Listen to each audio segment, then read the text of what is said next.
Is this America what you saw? And everybody, even sitting at this table, fought a different battle that day, but it was all for the same war. And as black officers, I believe we fought a different battle also. And the fact that we had our race attacked and just because of the way we look, you know. To answer your question, frankly, I guess it is America. It shouldn't be, but I guess that's the way that things are. It's a question, of course, that famed civil rights organizer Fannie Lou Hamer, we were talking about her last night, asked nearly 60 years ago, is this America, where black people need to fight to be treated as decent human beings? And as Officer Harry Dunn testified, the answer is still, obviously, yes.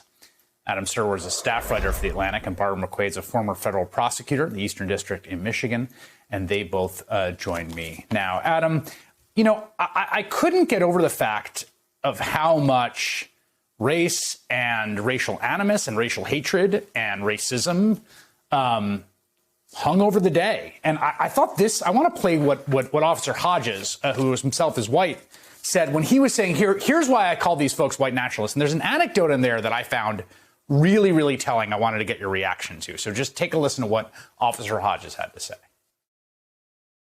The crowd was overwhelmingly white males, usually a little bit older, middle-aged, older, but some younger.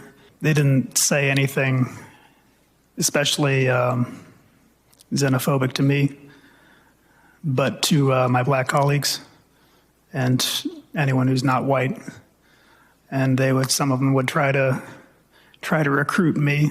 One of them came up to me and said, "Are you my brother?" There are many known organizations with ties to white supremacy who had a presence there. I know, like 3%ers, Oath Keepers, that kind of thing. And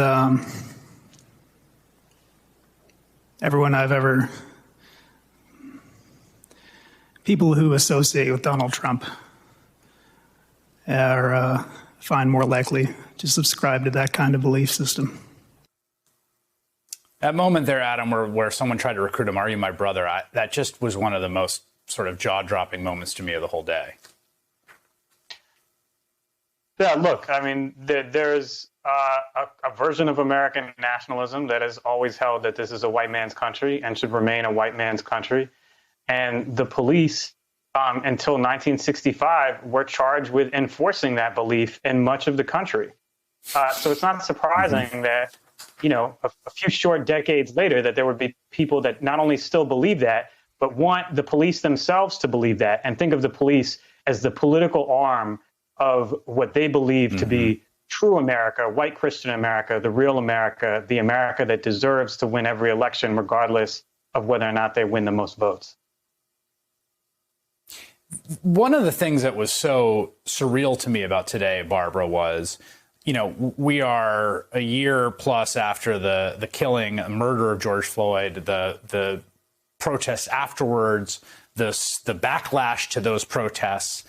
And here you have this scene in which, you know, the sort of worst nightmare that Donald Trump and his political allies painted of the country was that there would be this unruly mob overrunning police officers.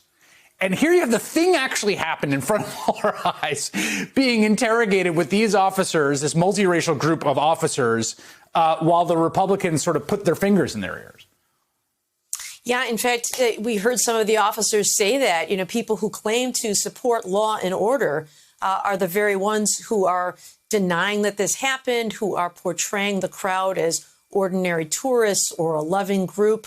I think that the officers today did an excellent job of debunking some of those myths, talking about their injuries, talking about the weapons they saw, and also debunking any claim that this was Antifa or that this was Black Lives Matter supporters, or that this was the FBI who was at the Capitol that day. They said, no, these were Trump supporters. They were there to stop the steal because Donald Trump asked them to. And that point that, I mean, I thought that was such an important moment, Adam, that Officer Dunn said when he said, they keep saying they're trying to make it political. He says this was fundamentally political, inescapably, unavoidably political. And of course it wasn't. Of course, that's why Republicans don't want to talk about it, because the leader of the Republican Party whipped up a violent mob to stop the peaceful transfer of power. That's what happened. Yeah, I mean, there's no question that it's political. It was a mob that was there to overturn the result of a democratic election because the person that they didn't want to win won. I mean, how could it not? And how could it not be political? And the officers, by resisting that political effort, became traitors to the mob, because their obligation, in the mob's eyes, their obligation was to uphold that racial hierarchy that they subscribed to, that they were expressing to the officers themselves. And when they refused to uphold that hierarchy, when they instead chose their oaths to the Constitution of the United States rather than to this ethno-nationalist version of the United States that the mob subscribed to, they became traitors to the mob. And that, fundamentally is an expression of the choice here between an America that is democratic, that recognizes the actual outcomes of elections, and one that, is the exclusive province of one particular ethnic and religious group.